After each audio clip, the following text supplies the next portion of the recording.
We just wrapped up album number 5 with John Feldmann. Yes, we did. What was that chemistry like going into the studio for a 5th time?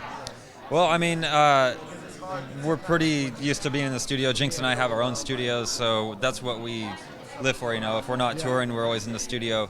We've done a record with John Feldmann previously, so this time going in with them, you know, we have a relationship with them. We know how everything works. It was really, really painless, and we just gelled really well together and made the album. I mean, Jinxx and I were there every day.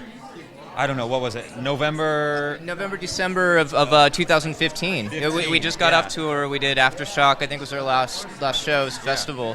And we just went straight in the studio with Feldy, and you know, every day we had a new track or two that we were just riding up the storm, you know, and we're pretty stoked with the turnout.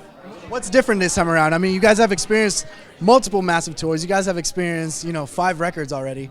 So how do you guys continue to challenge yourselves every time you go into the studio?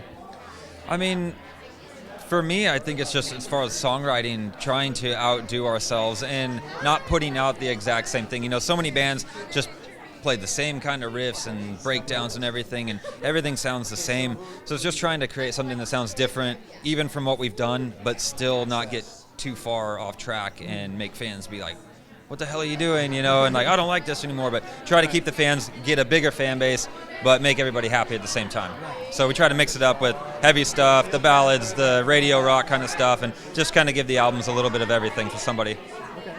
Yeah, and I feel like we've matured a lot as writers as well as a band, and you know, we just kind of like went back and you know, cited our influences growing up, like, you know, our favorite bands growing up, our favorite albums, and that's what we did. And me and him sat down and we just wrote riffs based on that, and you know, yeah, basically like what we enjoyed, what influenced us growing up, what made us want to pick up a guitar and play, and that's what we put into this album, and we're super stoked to share that with the world.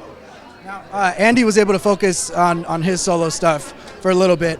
When he came back into the studio to work on this record, did you guys see a difference in Andy as far as like maybe a better writer, a better performer? Like, I can tell you one thing for sure: he sounds the best he's ever sounded on this album. Like, he's always sounded great. So. He's always sounded great, but like, it's, to me, it's obvious that you can tell he's really been working at his vocal range has expanded. His voice sounds the best it's ever sounded. Right. Absolutely, yeah. He's the best he's been, I think. Yep.